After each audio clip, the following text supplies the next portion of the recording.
All right, so we're looking some more at limits, and this time we're going to do more algebra evaluating of limits. So if I just look at what it says here, it says we can usually find the exact limit of a function if, one, we plug in the value and see if we get an answer. All right, so just some plug and chug. And usually that happens when we have polynomials. Okay, so all polynomials we know are continuous. Okay, so if we remember what a polynomial is, that would be like 3x squared plus 2x minus 7, or x to the 6th power minus 3x plus 4. Okay, so any kind of polynomial is going to be a continuous graph, and that means no matter what it looks like, whoops, not back like that, but like this, if I wanted to find the limit at this point, from this side to this side, it's approaching the same number. So the limit is just going to be the value, the y value of the function at that point. All right, so here we have some examples where it says find the limit as x approaches 3 of 5.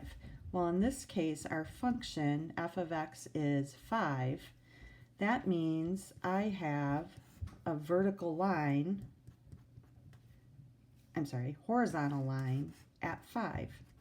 So any y value is going to be 5. So the limit, if x is 3, the y value will be 5, and that's the answer. Same thing here. This is also a horizontal line at x is negative 8. So at any x value, the y value is going to be negative 8. So this is going to be negative 8. Now the next one, we have a linear function. Okay, so negative 4x, that's going to look kind of like this. And if I want to find out what happens at x equals 5, I can go to 5 and look for the y value at 5, and it's going to approach the same number from left to right, and that number is whatever it is we plug in and get for a y value. So I have negative 4 times the x value is 5. So the limit is going to be negative 20. And this one, let's see if I plug it in and I get an answer. If x is negative 2, this would be negative 6 minus 5, negative 11. So the limit as x approaches negative 2 is negative 11. Okay, these are all polynomial functions. So if I plug in here, if x is 2, I have 5 times 2 squared. This is 4. 5 times 4 is 20, and that would be the limit. Okay, so anytime you have a polynomial function, the limit is going to be the same as the value of the function at that point, at that x value. Okay, so here's some more just to practice. Again, these are all polynomial functions. So this, I can plug in 2. 2 to the 3rd power is 8. So 8 times 4, 32. See how easy this is? Next one, I'm going to plug in 1. So I have 3 times 1 is 3 minus 5 to the 4th power. So this is negative 2 to the 4th power. That's 16. Plug in 0, and I have the square root of, this would be 0, plus 8. That's a square root of 8. And simplifying it, 2 square root of 2. Okay, so in this case, all we have is to find the limit is just to find the value of the function. Here, plug in 0. So this is 0, this is 0. So really, I have 3 to the 4/3 power. And if we just remember what that means, this is the third root of 3 to the 4th power, or the third root of 3, 3, 3, 3. And if I simplify that, I can take out a 3, and this is 3 to the third root of 3. Okay. Now on this one, this is not a polynomial function. All right, so this one it does not have to be continuous. It's probably going to have some breaks, some jumps, some holes. So, and if you remember when we looked at these rational functions, to find out where the breaks happen, we would set the denominator equal to 0. And then we would find out where the holes or the breaks would occur. Remember, we have asymptotes in there. But if I want, I'm looking at just the limit here. I don't really care about all that. If I plug in, the x is approaching 1. So if I plug in 1 here, so I have 5 times 1 to the third minus 1 plus 2, and this is over 3 times 1 plus 4. So this is 5 minus 1 is 4 plus 2 is 6 over 3 times 4, or 3 plus 4 is 7. So the value of the limit as x approaches 1 is 6/7. Now on the back, we've got some cases where we don't necessarily get a limit. Now what happens here if I plug in where it says x is 3, I plug in, I get 3 squared is 9, minus 3 minus 6 is 0. And on the denominator, I have 3 squared is 9, minus 9 is also 0. So if we get a case of 0 over 0, what that means is we can find a limit, but we're going to have to do some simplifying first. And what that means really is we need to factor and cancel and then find the limit. So in this case, I'm going to find the limit as x approaches 3. And I'm going to factor this on top. I would have x minus 3, x minus 3 times x plus 2. And on the bottom, I'm going to have an x plus 3. This is difference of squares, and x minus 3. And I can cancel out those. So now I'm left with the limit of x approaching 3 of x plus 2 over x plus 3. And now I just plug in 3. So this would be 3 plus 2 is 5. 3 plus 3 is 6. So that would be the limit. All right, so first thing we do is check if I plug it in, what do I get? If I get a number, then that's the limit. But if I get a 0 over 0, then I got to do something different here. All right, so this one, if I plug in 0, I'm going to have a 0 on the bottom for sure.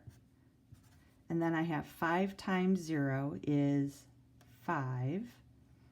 I'm sorry, 5 times 0 is 0 minus sine of 0, which is 0. So I end up with 0 over 0. So here I'm going to have to do some manipulating. And, oops, if I have a subtraction here, I can break this up into 2 parts. I'm going to split this up here. So I have the limit as x is approaching 0 of 5x over x. And then I have minus sine of x, or the limit as x approaches 0 of sine of x over x. And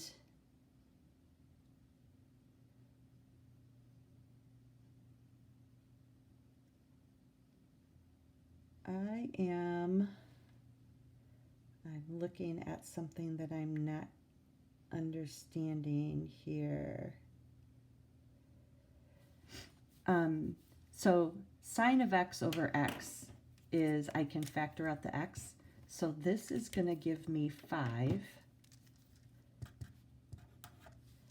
And this is going to give me, as x approaches 0, this is going to give me 1. And this is 5 minus 1 is 4. And I need to double check on this because something, oh, remember, this is where I said, remember we found that limit on the last assignment where we had this sine of x over x and the limit as it approaches 0. This is just a definition. So sine of x over x, and we showed it on the graph, and it looked like this, and this was approaching the value of 1. So I told you this was going to be an important thing that we needed to remember. So it's just by definition that this limit is 1, so 5 minus 1 is 4. That just slipped my mind there. All right, next one. We have the limit as x approaches 2 of this long rational function where I have a polynomial on top and on bottom. So let's try and plug in 2 here. Maybe we'll get lucky and we'll get an answer, and that will be our limit. So if I plug in 2, 2 to the third is 8, minus 2 times 2 squared is 4, times 2 is 8, plus 4 times 2 is 8, and then minus 8, not looking good here. So that's 0. If I plug in 2 here, 2 to the fourth is 16, minus 2 to the third is 8, times 2 is 16, plus 2, minus 2. So we get 0 over 0 again. So that means we do need to do some factoring. And when I have a group that has 4 terms in it, if you remember how to factor that, we can say, all right, I'm going to break this up into 2 parts. And in this first part, this is factor by grouping. In this first part, I have an x squared in common. So this would be x squared, and then this would be x minus 2. Factored out an x squared, and if I did distributive property, I would get back to this. And then I have plus, and then in this side, I have a 4 in common, so I can factor out a 4, and then this would be x minus 2. So you see how each of these terms have an x minus 2. So this is a common factor. So this is an x minus 2. And each of those are being multiplied by, this one is an x squared and this one is a plus 4. That's my other factor. All right, so there is the top factored. On the bottom, if I do this the same way, I'm breaking it up. In this case, I have an x to the third in common, and then I have an x minus 2. X to the third, if I distribute, I get back to this part. And over here, I just have an x minus 2, and that's just multiplied by a factor of 1. So this would be an x minus 2 times x to the third plus 1. And we can see here that the x minus 2's will cancel, and I'm left with this. So now I'm going to check. I have the limit as x approaches 2 of x squared plus 4 over x to the third plus 1. And if I plug in 2 in each of these, I'm going to have 2 squared is 4. And on the bottom, I'm going to have 2 to the third is 8, plus 1 is, let's see, 2 to the third is 8, plus 1 is 9. So this limit is 8 over 9. Okay, so in this case, because I ended up with a 0 over 0, I needed to factor. Now this is a big concept that we'll do a lot of in calculus. It says to find the limit as x approaches 2